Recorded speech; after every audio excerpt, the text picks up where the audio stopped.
बहुत स्वागत है आप सभी का। मैं हूं आपके साथ नैना यादव, लेकर हाजिर हूं हमारा खास शो पूछता है इंडिया। हम बात कर रहे हैं अपने अवैध कब्जे वाले कश्मीर से अपनी जेब भरने वाले पाकिस्तान के हुक्मरानों की। चर्चा करेंगे उस प्रोजेक्ट की जो चीन की खैरात से शुरू तो हुआ लेकिन परवान नहीं चढ़ा। दरअसल पीओके में 969 मेगावाट का नीलम झेलम प्रोजेक्ट पूरी तरह से ठप हो चुका है।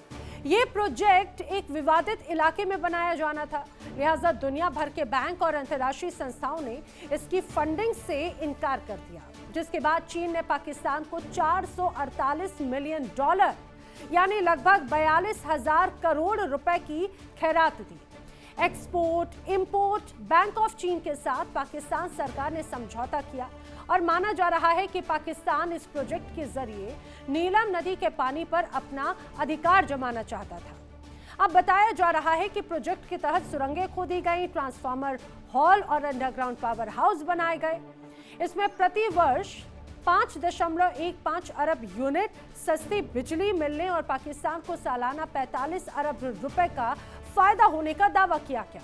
लेकिन फिलहाल यह प्रोजेक्ट तकनीकी गड़बड़ियों का शिकार होकर बंद हो चुका है। पीओके के लोग प्रोजेक्ट में हुए भ्रष्टाचार की पारदर्शी जांच कराए जाने की मांग कर रहे हैं। ये हालात तो पीओके और यहां के पैसों से मालामाल होते पाकिस्तानी हुक्मरानों के हैं। अब आपको बताते हैं कि पीओके के हिस्से में वास्तव में आखिर आता क्या है। पाकिस्तान के अवैध कब्जे वाले इलाके यानी पीओके के संसाधनों से सालाना करीब 4,000 मेगावाट बिजली पैदा होती है, जिसमें पीओके के हिस्से में महज 350 मेगावाट के करीब बिजली आती है, जबकि जो ज्यादातर बिजली पाकिस्तान के नेशनल ग्रिड को सप्लाई कर दी जाती है। और अलग अलग स्लैब के अनुसार पीओके के लोगों को प्रति यूनिट बिजली 30 से 48 पाकिस्तानी रुपए के हिसाब से मिलती है। बताया जा रहा है कि पाकिस्तान सरकार ने पीओके को मिलने वाली विशेष सब्सिडी खत्म कर दी, साथ ही ईंधन समायोजन शुल्क भी लगा दिया। हालांकि इस पर लोगों का तर्क यह है कि जब बिजली पानी से बनाई जा रही है तो फिर ईंधन का शुल्क आखिर कैसे लगाया जा रहा है। साफ है पाकिस्तान सरकार सिर्फ इस पूरे इलाके के संसाधनों का शोषण कर रही है, अपनी जेबें भरने के लिए कश्मीर के एक हिस्से पर अवैध रूप से कब्जा जमाए बैठी है। अब बड़े सवाल, क्या शहबाज सरकार को यह डर है कि कहीं पीओके को उसका हक दे दिया तो पाक को सस्ती बिजली नहीं मिल पाएगी? क्या पाकिस्तानी हुक्मरानों की मंशा सिर्फ पीओके के संसाधनों का शोषण करके अपनी जेबें भरने की है? क्या पाकिस्तान चीन की मदद से पीओके में प्रोजेक्ट लगाकर भारत पर दबाव बनाने की कोशिश में था? करेंगे चर्चा। खास मेहमानों का पैनल मेरे साथ कनेक्ट हो रहा है। रक्षा विशेषज्ञ रिटायर्ड ब्रिगेडियर विनोद दत्ता जी मेरे साथ कनेक्टेड है। भू राजनीतिक विशेषज्ञ रिटायर्ड कर्नल एस.के. मालिक जी भी मेरे साथ में कनेक्टेड हैं। कश्मीरी कार्यकर्ता जम्मू कश्मीर से तस्लीमी अख्तर मेरे साथ में कनेक्टेड है। पाकिस्तान से जर्नलिस्ट आउन शिराजी भी मेरे साथ में कनेक्टेड है। आप सभी का इस चर्चा में बहुत स्वागत है। अब ब्रिगेडियर दत्ता साहब, सबसे पहले मैं आपसे शुरुआत करना चाह रही हूँ। जरा इस बात को मुझे समझाने की कोशिश कीजिएगा कि जब पानी से बिजली बनती है तो कोशिश ये रहती है कि सबसे पहले बिजली ही नहीं, हर संसाधन का पहला अधिकार वहां की आवाम का होता है। भाई उसकी जमीन, उसकी तमाम व्यवस्थाएं, उनकी मेहनत। लेकिन पाकिस्तान में जो तस्वीर नजर आई पीओके में, आखिर ये क्या दर्शाती है? शोषण उनका, दोहन उनका, तमाम व्यवस्थाएं उनकी। देखिए, पाकिस्तान की ये बिल्कुल एक तरह से नेशनल पॉलिसी बन चुकी है और पाकिस्तान ने अभी तारीख से कुछ सीखा नहीं है। आप अगर ईस्ट पाकिस्तान को देखें तो वहां भी इन्होंने यही किया। सारे जो संसाधन थे उनका शोषण और दोहन किया और उसको वेस्ट पाकिस्तान में उस सरमाया को लगाया गया। वहां कोई डेवलपमेंट नहीं किया गया, वहां कोई मतलब इस तरह के प्रोजेक्ट्स नहीं लगाए गए जिससे ईस्ट पाकिस्तान में डेवलपमेंट दर्ज हो। यही चीज ये आप ये देखिए पीओके में भी कर रहे हैं। वहां के लोग और देखिए, अगर उनके सरजमी से ये बिजली उत्पन्न हो रही है तो उनका फर्ज बनता है कि उनको तो बल्कि सब्सिडाइज रेट पे मिलना चाहिए, और सब्सिडी आपने हटा ली है वहां से।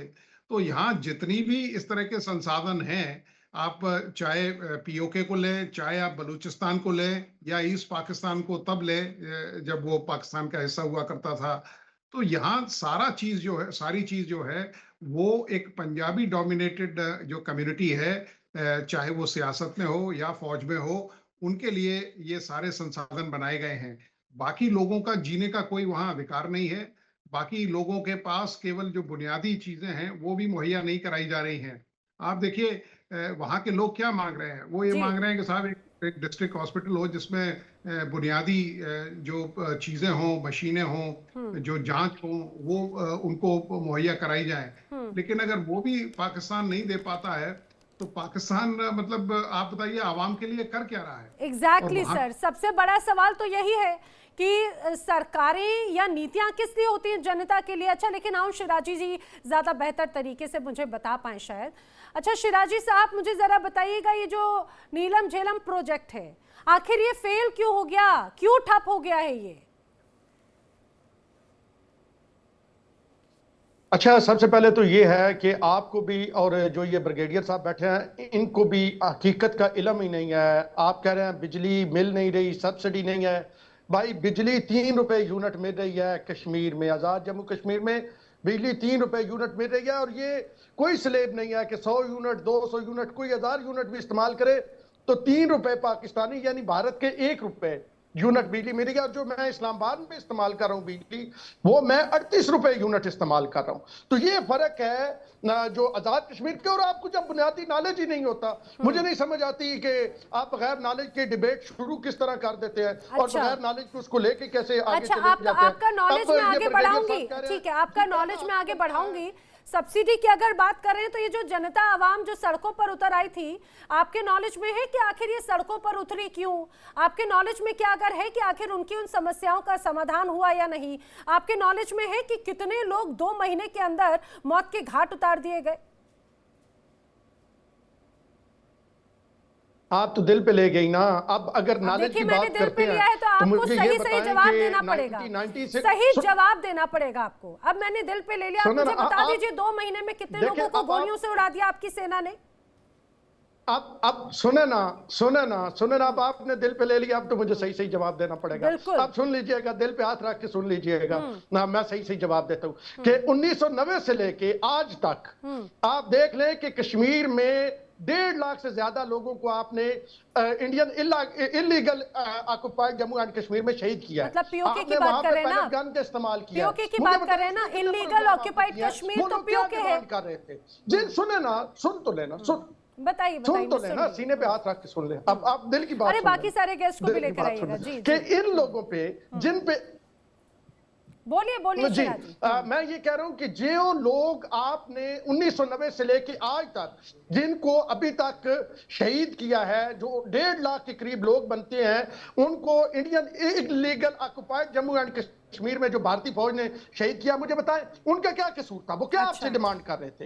वो यही डिमांड कर रहे थे कि हमें आजादी चाहिए।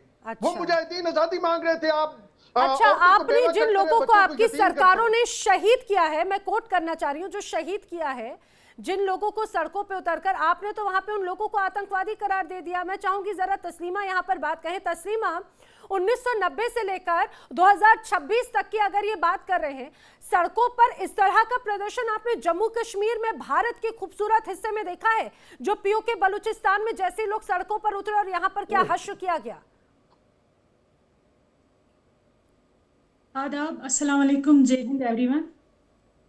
फर्स्ट ऑफ ऑल मैं इन भाई साहब को कहना चाहूंगी कि पूरी दुनिया बखूबी ये जानती है illegal occupied Jammu and Kashmir किस तरफ है। जब आप जबरन काबिज बैठे थे पीओजेके पे, ना कि पूरा बलूचिस्तान, सिंध, खैबर पख्तूनख्वा, ये सब हमारा इंडियन जम्मू एंड कश्मीर का हिस्सा है। आप लोगों को संभालना नहीं आया। आप देखो कि सिर्फ उनके वसाइल चुराते हो, सिर्फ उनके वसाइल चुराते रहते, उनकी जो रिसोर्सेज है वो तक उनको दे नहीं पाते। और बड़े बड़े दावे करते हैं यहाँ पर कि नहीं जी हम इनको ये कर रहे हैं, हम उनको ये क्या फैसिलिटी आप दे रहे हैं? जरा सी हुकूक की बात करिए। उन्होंने अपने भीख नहीं मांगा था, हुकूक मांगे थे, उन पर उनको गोलियां खानी पड़ी, तशद्दुद किया। और पीसफुल प्रोटेस्टर्स को आप लोगों ने आपकी डिफेंस में यूनिफॉर्म पहने हुए जो बैठे हुए आतंकवादी है वो उनको करते, नॉन वेपन वालों को आतंकवाद कहते हैं। और खुद की उनको शर्म नहीं आई कि अपनी यूनिफॉर्म पहन के, जिस यूनिफॉर्म को डिफेंस वाली यूनिफॉर्म कहते हैं, आपके रेंजर्स ने तो टेरर वाला काम कर दिया है पीओजेके में। रावलाकोट हो या मीरपुर हो, खैबर पख्तूनख्वा हो या बलूचिस्तान हो, वहां खून से लोगों को लहूलुहान कर रखा है। तो आप लोग डिबेटों में बैठ के शील्ड क्यों करते हैं उस टेरर वाली यूनिफॉर्म को, जो दिखने में डेफिनेटली डिफेंस की है बट उनकी सोच आतंकवाद की सोच है, उसको आप इतना क्यों शील्ड कर रहे हो? सीधे सीधे कहो कि पाकिस्तान ऑक्युपाइड जम्मू एंड कश्मीर में रेंजर्स ने जितना भी तशद्दुद किया है उनकी यूनिफॉर्म अकाउंटेबल होनी चाहिए, और जो शहबाज शरीफ की डिक्टेटरशिप वाली सरकार है वो अकाउंटेबल होना चाहिए, क्योंकि आप लोगों ने ह्यूमन राइट्स वायलेट किया है पीओजे में, सिंध से लेकर बलूचिस्तान, खैबर पख्तूनख्वा, हर जगह कभी शियाओं का कत्लेआम, तो कभी सुन्नियों का, कभी चुन के आप लोगों को मार रहे हैं, एट्रोसिटीज कर रहे हैं, वहां पर जेनोसाइड कर, जितना भी आप लोगों से हो सकता है।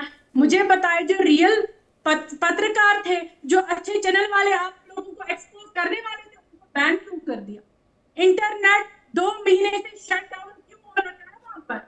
उस चीज का जवाब दीजिए ना, कि आप देख रहे हैं ये चीज, समझ रहे हो आप लोग भी कि बखूबी आप लोग जानते हैं हम आप वर्ल्ड वाइड इस वायलेशन की वजह से तस्लीमा, देखिए तस्लीमा, अच्छा मैं आगे रुक करूं, लेकिन शिराजी जी बार बार भारत के खूबसूरत हिस्से जम्मू कश्मीर के वो बार बार बात कर रहे थे, बिजली की बात कर रहे थे। अभी अगर ये जो नीलम झेलम प्रोजेक्ट है वो ठप हुआ, जितने लंबे समय से लगभग 4 साल का ब्लैकआउट, उसका भार पड़ता है पीओके की आवाम पर, लेकिन ये मानेंगे नहीं।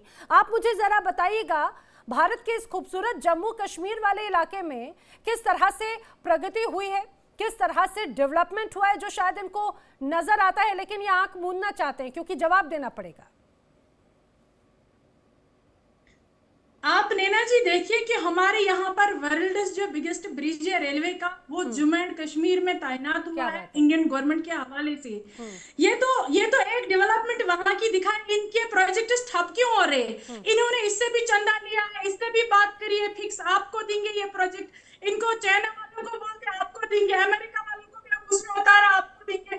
जब 2, 4, 5, 6 कंट्रियों से इन्होंने पेमेंट ले रखी है, लड़ाई चल रही है, इनके प्रोजेक्ट आगे कैसे चलेंगे? इनकी डील है ही नहीं किसी से पक्की। ये तो खुद इधर से उनको बलूचिस्तान से वो चोरी के वसाइल है। बाबा रे बाबा, तस्लीमा, मैंने तो कहा था जम्मू कश्मीर के डेवलपमेंट की तस्वीर दिखा दीजिए। आपने तो शिराजी जी को उनके कर्जे को लेकर पाकिस्तान की एक ऐसी पोल खोल दी कि अब मैं क्या ही बोलूं। शिराजी साहब कुछ कहना चाहेंगे क्या? जी बिल्कुल, मैं कहना चाहूंगा, ये जो मोहतरमा आपने बुलाई हुई है, ये जो कहानियां सुना रही है, ये कहानियां बड़ी इंटरटेनिंग है और ये मैं सुन रहा हूँ, और इसमें अब मेरा कहका रुकने का नाम नहीं ले रहा। अब क्या करूं, जब इस तरह की लतीफे सुनाएंगी तो यकीनी तौर पे हम कहके ही लगाएंगे, खामोश रहेंगे, क्योंकि झूठ के सर पर लतीफा बताया। उन्होंने कहा कि एक डेवलपमेंट पीओके की एक डेवलपमेंट का एक किसी प्रोजेक्ट का सफल प्रोजेक्ट का नाम तो बता दो। मैं सारे बताता हूँ, मैं सीएमएच अस्पताल से लेके, और ठीक है जो अभी सुने ना बोला है यार, वो तो भाई साहब, एक प्रश्न डेफिनेटली आप लोगों ने खोल रखा है पीओजे में। पीओजे के लोगों पर वायलेशन करने का बाय रेंजर्स, बाय डिक्टेटरशिप वाली सरकार, ये डेफिनेटली आपका प्रोजेक्ट है। इसको आप गिन सकते हो, पूरी दुनिया इसको जानती है इस प्रोजेक्ट को। ये प्रोजेक्ट है ना आपका। आप लोगों का सिर्फ वेपन वाला प्रोजेक्ट है। आप लोगों के टैक्सेस को भी शर्म आती है पाकिस्तान गवर्नमेंट को कि पब्लिक टैक्स को भी वो उसमें इन्वेस्ट करता है, टेरर इंडस्ट्री में। मैं जवाब ले लेती हूँ, शिराजी का जवाब ले लेती हूँ। तस्लीमा, शिराजी का जवाब ले लेती हूँ, फिर मलिक साहब का रुख करना है। जी शिराजी। मैं कहता हूँ इनके साथ बाना अनुमान शो कर ले एक, क्योंकि ये जो कहानियां सुना रही है इसमें यकीन तो करे कोई। अरे तो आप उसको काउंटर पार्ट बता दीजिए ना, वो तो सवाल पूछ रही है। ऐसी बातों पे कर लेती है। आप सुने तो सही ना। अब बात आपने यहाँ से शुरू की कि कश्मीर में जो है वो बिजली नहीं मिल रही। मैं आपको बता रहा हूँ कश्मीर में 3 रुपए यूनिट पाकिस्तानी और इंडियन तकरीबन 1 रुपया यूनिट बिजली मिल रही है। आप मुझे ये बताएं कि जो मकबूजा कश्मीर है, जो Indian illegal occupied Jammu and Kashmir है, वहां पे किस तरह यूनिट बिजली मिल रही है, जरा मुझे बताइएगा। अच्छा सुनिए ना, मैं बताती हूँ। आप मुझे जरा पाकिस्तानी रुपए और हिंदुस्तानी रुपए में डिफरेंस बताएंगे। आप जिस रुपए का कंपैरिजन करने की कोशिश करें डॉलर के मुकाबले, कितनी बड़ी उस राशि की तुलना है। यही तो बात हो जाती है मलिक साहब, यही पर खेल करने की कोशिश यहाँ पर ये करते हैं, और यही तो झुंझुना अपनी जनता को दिखाने की कोशिश कर रहे हैं। ये नहीं देख रहे इनकी अर्थव्यवस्था, पाकिस्तानी रुपया कितना कमजोर है, इसकी अर्थव्यवस्था कितनी कमजोर है। बात करते हैं, कमजोर नहीं है। मैं आपको बताता हूँ, कुछ हाँ, दुनिया ममालिक की खुद अपनी सबसे बड़ी को थोड़ा करेंसी नीचे रखते हैं पाकिस्तानी एक्सपोर्ट करेंसी। अब बढ़ाने के समय, लिए। अब खुश हो गए आप? दुनिया की सबसे बड़ी मजबूत जी, जी, अर्थव्यवस्था फरमाइए। पाकिस्तानी अर्थव्यवस्था। जी मालिक साहब, बहुत शुक्रिया दादा, बहुत शुक्रिया, जी, बहुत शुक्रिया। है ना, सभी आपको दर्शकों को आपको जुमले आप और आपको चुटकुले सुनने में मजा आता है ना, इसीलिए दिया। जी यस मालिक यस साहब। यस आपके सभी दर्शकों को प्यार भरा नमस्कार और सभी मेहमानों को भी मेरा नमस्कार। देखिए, Pakistan is the name of the fantasy world, और इसके अंदर वो कहानियां जो बनाते हैं, वो हमको कहते हैं कहानियां बनाते हैं, बट हम उनकी कहानियां सुन सुन के हम क्या कर सकते हैं? एक मुस्कुरा सकते हैं, क्योंकि जिन चीजों का ब्रेन वॉश्ड एक मेंटेलिटी चल रही है, उसका कोई इलाज नहीं है। झूठ बोलने में सबसे आगे है, और पूरे के पूरे वर्ल्ड को ब्लफ मारने में सबसे आगे है। अभी इसका लेटेस्ट एग्जाम्पल क्या है सिराजी साहब? अभी कटोरा लेके पहुंचे हुए आपके, आधा कैबिनेट पहुंचा हुआ कटोरा लेके। हाँ, कहाँ पहुंचा हुआ है? सऊदी अरब ना। आधा कैबिनेट वहां पर है, हो गया है। और आप तुर्की, पाकिस्तान और सऊदी अरब, एक सुनो ना। पे हमला, तीनों पे हमला। अब सुनो, आप अपनी खैर बनाएं, सुनो, अपनी सुनो, तबीयत दुरुस्त सुनो, करें। आप पाकिस्तान पे हमला करेंगे सुनो, तो सुनो। सऊदीया पे भी अरे होगा अरे और फ्रॉड, तुर्किया पे अरे भी होगा। सुनो सुनो, अब अरे ये फ्रॉड कटोरे वाली चाबी एस्टेब्लिशमेंट, नहीं है अरे ये, सुनो बिल्कुल। अब सिराजी, पहले हमने सिराजी अकेले पत्रकार राफेल महोदय गिराए थे की ना, बात अब सुनो। तुर्किया भी राफेल एक, गिराएगा, अब सऊदी अरब भी अरे राफेल सुनो गिराएगा। ना यार, तुम सुनते क्यों नहीं है सिरोजी साहब? सुनो, जी पिछले जी, सितंबर में फरमाए भी यही फरमाए, कहा था ना आपकी सुन रहा सऊदी हूँ। के साथ हुक्म कि हुक्म तुम पे हुक्म हमला तो हम पे हुक्म हमला, करें, और हुक्म करें। सऊदी अरब को ठोक मारा ईरान ने। तो कहां गया तुम्हारा तुम पे हमला और हम पे हमला? कहां गया तुम्हारा ब्रदरहुड? किधर है? तुम पे हमला तो हम पे हमला। ईरान ठोके जा रहा है सऊदी अरब को डेली, कभी हुती के थ्रू, कभी अंसार अल्लाह नीचे बैठे हैं, और कभी डायरेक्ट कहता है कहां गया तुम्हारा हमला, हमारा हमला। ऐसा है, ये कहानी है, बरगलाओ मत। ये फ्रॉड एस्टेब्लिशमेंट को वापस बुला लो उसको। वैसे भी परसों अमेरिका ने बोला है ना कि Pakistan is a compromise state. शर्म करो कुछ, आपके बारे में पूरी दुनिया के अंदर जियो पॉलिटिक्स लेवल पर आपके क्या विचार है आपके बारे में? कुछ बोला रही है बात यहाँ मोदी पर, के बारे में, सुनो, उसने जो कहा हमारे है, सुनो सुनो जो जो हमारे, ट्रंप ने अरे मोदी के दूसरे बारे को में कहा, बोलने वो दो क्यों आप सिराज बोल जी। रहे हैं? वो भी याद रखें। अरे महाशय, हमको भी बोलने दो प्रभु, हमको भी बात करने दीजिए। जो कश्मीर से जो हमारी बहन बोल रही है ना, क्या गलत बोल रही है वो तुम्हें बता। अरे नाप लो ना, चिनाब का ब्रिज आइए, ऊपर से टेप लेकर नापो। एफिल टावर के याद है कितनी ऊंचाई है? याद है ना? नहीं है? चलो हम बता देंगे। एफिल टावर से 50 मीटर ऊंचा चिनाब ब्रिज है, और उसके ऊपर से वंदे भारत 150 की स्पीड से दौड़ती है। 150 की स्पीड की आप किलोमीटर लिखोगे तो शायद लिख पाओगे? 150 किलोमीटर पर आवर, मीटर पर सेकंड का कैलकुलेट कर पाओगे? नहीं कर पाओगे। कश्मीर के अंदर देखिए, नेशनल हाईवे, स्टेट हाईवे, और वहां की डिसीजन मेकिंग बॉडी पता कौन है? गांव के सरपंच। इवन एक छोटा छोटे गांव जो बैठा है ना 16,000 फीट के ऊपर, वहां के सरपंच की भी उतनी डिसीजन मेकिंग है जितना कि जम्मू में बैठा सरपंच है। ये तो एक डेमोक्रेटिक सिस्टम का एक ब्यूटी है। मेरी बात सुनो, आपके यहां पर क्या है, आप जो भी आवाज उठाता है, मांगता है, उसको आप टेररिस्ट कर देते हो घोषित। और उनकी बात सुन लीजिए, उनको हॉस्पिटल दवाई दे दीजिए, उनके बच्चों के लिए एम्बुलेंस के रास्ता दे दीजिए, और आप कह रहे हैं बिजली 3 हो। चलो, आपने मुजफ्फराबाद को आप समझौता हुआ था 24 के अंदर, कितनी मांगे मानी थी, और अमल कितने पे किया भाई साहब? अमल कितने पे किया? आप कहते 3 रुपए, बिजली आती कहां है वहां पे? वो लोग कहते हैं हमको हमारे एरिया की, हमारे पूरा जो पीओजे के है, हमारा एरिया, हमारे लोग हैं, उनका परसेंटेज 5% है, उनको बिजली देते हो, और कहते हैं आप फ्री भी कर दो चाहे। अगर बिजली ही नहीं दोगे तो फ्री का 1 रुपया 3 रुपए का क्या फायदा है? दूसरी बात, एक चीज और बताता हूं आपको। देखिए, किशन गंगा प्रोजेक्ट के राइवलरी में शुरू हुआ था आपका ये वाला फील्ड प्रोजेक्ट, जिसको कि नीलम झेलम प्रोजेक्ट कहा जाता है। और जब किशन गंगा की राइवलरी में आप इसको पूरा वर्ल्ड का जो आपका वो है ना CAO, एक फोरम बनाई हुई है आपने, और वहां पे जाके आप रोते हो बार बार, भारत ने हमारा पानी छीन लिया। वहां पे ये था कि आप हमसे जाके प्रेफरेंशियल राइट ले सके पानी के। लेकिन क्या हुआ, जल्दी के चक्कर में इतने कंप्रोमाइज हो गई, चाइनीज कंपनी बेनिफिट हो गई। देखिए मेरी बात सुनिए, इस एरिया में लोगों का पैसा लगा, और चाइनीज कंपनी पूरा भ्रष्टाचार करके पैसा अपनी जेब में पॉकेट लगा गई। उसका हेड रेस उसका फेल हुआ, टेल रेस फेल हुआ, और ऐसा नहीं 3-3, 4-4 किलोमीटर का टेल रेस फेल हो गया आपका 2022 के अंदर। हेड रेस उसके बाद जब दोबारा शुरू किया 24 में कोलैप्स कर गया हेड रेस आपका। तो कहने का मतलब है कि जब किसी प्रोजेक्ट को आप करते हो, उसके अंदर बुद्धि चाहिए, और बुद्धि लगाने के लिए आपके पास है नहीं। वो तो आप उधारी मांगते हो, सांस भी उधारी मांगते हो, बुद्धि भी उधारी मांगते हो। चाइना वालों को बुलाते हैं, चाइना ने आपको दे दिया। मेरी बात सुनो भाई साहब, चाइना के हाथ में मत पड़ो। चाइना आपको खरीद के हमन टोटा बना देगा, और फिर टोटा का तोता बना देगा। मालूम है ना, 99 ईयर्स के लिए अपने हाथ में कब्जा लिया, और वहां का एयरपोर्ट भी ले लिया श्रीलंका का उन्होंने। पैसा फेंकता है, वो कॉलोनी बनाता है। ठीक है सिराजी साहब, तो कॉलोनी बनना है, हमें पता है पाकिस्तान कॉलोनी तो बनेगा। और मेरे देश के जो कश्मीर के जो मेरे है, मेरी बहन बैठी है तस्लीमा, अरे इतना वंडरफुल एरिया, आप आओगे ना आपका जाने का मन नहीं करेगा। सिराजी साहब आप कह दोगे मुझे भारतीय नागरिकता चाहिए, आप आ जाइए एक बार इधर, आपको दिखा देते हैं आपको कश्मीर। और मालिक साहब यहाँ के अंदर भी डेवलपमेंट है। खूबसूरती जो है सर जम्मू कश्मीर की जो है, पीओके बलूचिस्तान के उन प्रांतों की भी उतनी खूबसूरती है, लेकिन उस खूबसूरती में हिंदुस्तान चार चांद लगा देता है अपनी नीतियों की वजह से, अपनी डेवलपमेंट वाली पॉलिसीज की वजह से। और इस बात को लेकर तो जरूर शिराजी साहब मानेंगे। शिराजी जी, आज मुझे वाकई में थोड़ी सी तकलीफ हो रही है, मुझे लग रहा है कि आप इतने चारों तरफ से घिर गए इन सारे फैक्ट्स के साथ में। देखिए ना आप मेरे साथ है तो मुझे कोई मसला नहीं है, चारों तरफ या आठों तरफ गिर जाओ तो आप मेरे साथ है तो मुझे कोई मसला नहीं। पहले भी थे, हम तो अभी भी अपना ही मानते रहे, लेकिन हमेशा जब जब अपना माना तो इतने ऐसी दगाबाजी मिली ना तो बड़ा डर लगता है। चले मैं आपको दगा नहीं दूंगा, ये बात है। भारत जो बात कर रहे थे ना, वो ये हम बात कर रहे थे कि डेवलपमेंट की बात कर रहे थे ना। देखिए गुजरात में मोदी साहब ने एक डेवलपमेंट की थी, जिसके बाद अमेरिका में दाखिले पे पाबंदी लग गई थी। वो डेवलपमेंट जिसके बाद उनको बुचर ऑफ गुजरात का खिताब मिला था, वो भी शायद याद है। मणिपुर में अभी कुछ हो रहा है, मणिपुर वाला आप भूल गए हैं। सिखों के साथ आपने क्या कुछ किया।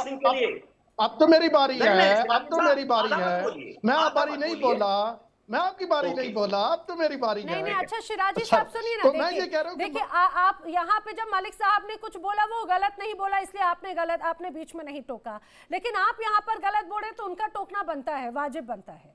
आपने जिस रूप में कहा, मुझे नहीं पता कि आपके यहाँ की सरकारें, आपके यहाँ की सुप्रीम कोर्ट कोई मायने रखती है या नहीं रखती, हिंदुस्तान की तो बहुत रखती है, और दुनिया भर की तमाम। जी नैना जी एक मिनट दीजिए, कुछ नहीं।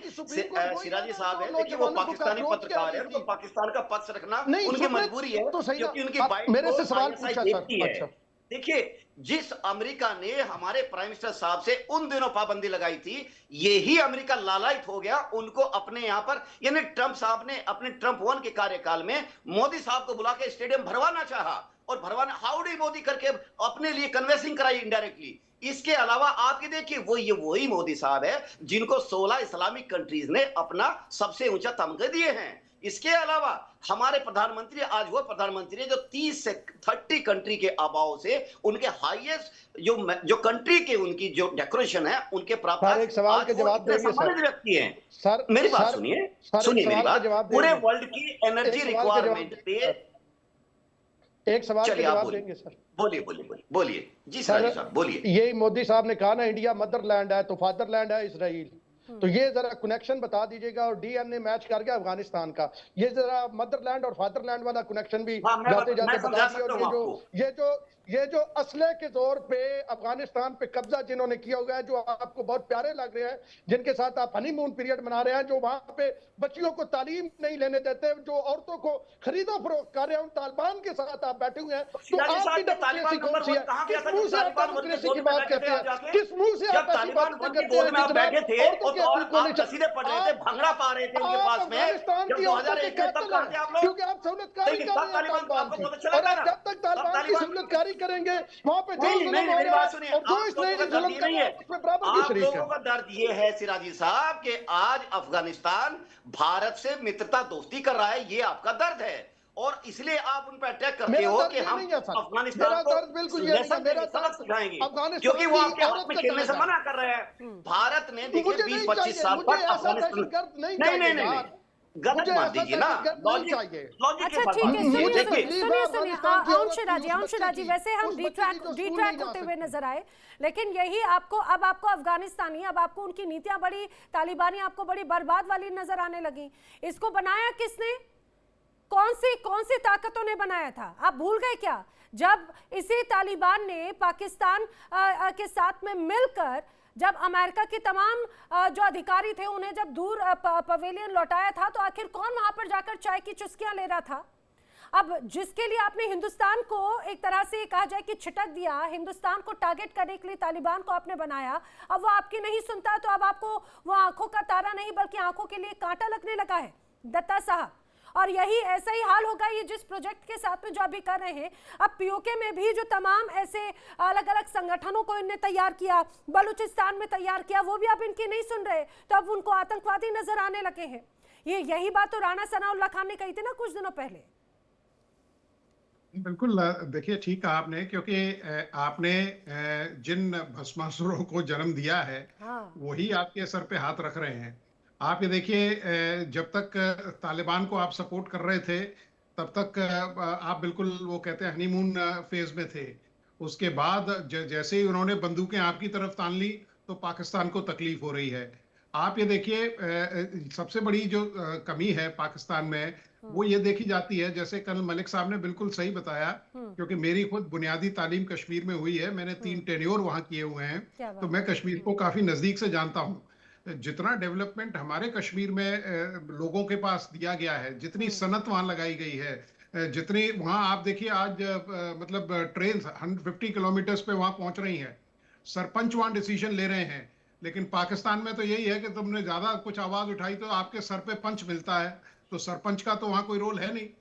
दूसरी चीज ये है कि आपको ये देखना पड़ेगा कि आप जब तक आवाम को खुश नहीं रख सकते, आप मुझे बताइए, तस्लीमा जी ने बिल्कुल ठीक कहा कि अगर लोगों को वहां बिजली मिल रही है या लोगों को बुनियादी चीजें हैं, तो उन्हें क्या कोई शौक है कि साहब वो सड़कों पे आएंगे या मुज़ाकरे करेंगे या वो अपने आप पाकिस्तान फौज की या रेंजर्स की गोलियां खाने को तैयार हो जाएंगे? अगर सारा सब कुछ पुरअमन तरीके से हो रहा है, तो उनको क्या जरूरत है? आप मुझे बताइए। कश्मीरी लोग तो वैसे ही मतलब अमन पसंद लोग होते हैं। तो ये सब चीजें जब तक आप पाकिस्तान अपनी नीतियों को नहीं करेगा, और पाकिस्तान को अगर उभरना है, तो वहां की फौज का जो इन्वॉल्वमेंट है उसकी सियासत में, उसको कम करना पड़ेगा। आप ये देखिए, एक से एक पाकिस्तानी सेना का अफसर एक से एक आलीशान घरों में इस्लामाबाद में रह रहे हैं। उनका जितना भी पैसा है वो सब विदेशों में है। उन्हें मालूम है कि जैसे ही मैं सत्ता छोड़ूंगा, लोग मेरे पीछे पड़ जाएंगे, तो वो अपना पूरा पैसा इकट्ठा करके वहां चले जाते हैं। तो जिस आवाम का पैसा आप मिसअप्रोप्रिएट कर रहे हैं, जिस आवाम का पैसा आप मिसस्पेंड कर रहे हैं, तो आप आवाम आपसे जवाब मांगेगी। क्योंकि अब जो आवाम है वो बिल्कुल, देखिए आप तो खुद पत्रकार हैं, आपको मालूम है कि किस तरह से आज का जो नागरिक है वो जागरूक है, चाहे वो इंडिया का हो, पाकिस्तान का हो या और किसी मुल्क का हो। तो वहां आज वो जमाने चले गए कि साहब जब पत्रकारिता केवल प्रिंटेड मीडिया में होती थी। यही तो वजह है कि शायद वो जो तमाम जो हालात है उसकी तस्वीरें भी सामने आ जाती। शिराजी साहब, वाजिब सवाल पूछा है विनोद दत्ता जी ने। अब पीओके की आवाम या बलूचिस्तान की आवाम जब पूछ रही है, तो उसकी आवाज को दबाने के लिए गोलियों का इस्तेमाल क्यों हो रहा है? वो तो पूछेगी ना, हमारी जमीन, हमारा पैसा, हमारी तमाम व्यवस्थाएं, बलूचिस्तान हो, सीपेक प्रोजेक्ट की बात हो या फिर नीलम झेलम प्रोजेक्ट की। अच्छा, मैं बड़ा हैरान होता हूँ कभी कभी ये सोच के और ये सुन के कि एकदम लोग कैसा पाकीज़ा बन जाते हैं और इस तरह की बातें करते हैं कि जनाब, अभी मैं 4 दिन पहले तो दिल्ली में आप जनाब पैलेट गनों का इस्तेमाल कर रहे थे, बच्चे ये कह रहे थे कि जी हमारे पेपर जो हैं वो सही नहीं होते, वो लीक हो जाते हैं, आपके सियासतदान खा जाते हैं, पैसा खा जाते हैं। आपके वजीर तालीम ने इस्तीफा दिया, किस वजह से दिया? क्योंकि वो पैसा खा जाते थे, बच्चों के मुस्तकबिल के साथ खेल रहे थे। अरे इस्तीफा दिया ना, मैं बोलिए, सुनिए, इस्तीफा दिया ना, अकाउंटेबिलिटी तय हुई ना। जिनके ऊपर अगर यहाँ पर आवाज बुलंद की गई, तो ये मान के चलिए ये लोकतंत्र की खूबसूरती है। आप हमारे हिंदुस्तान के जंतर मंतर के इस प्रोटेस्ट से ही 1% सीख लीजिए कम से कम। अरे पूरे पाकिस्तान को बेच खाया। पाकिस्तान, बलूचिस्तान, खैबर पख्तूनख्वा की जो आवाम है, वहां पर वो लोग सड़कों पर उतरी तो आपने गोलियों से भून दिया।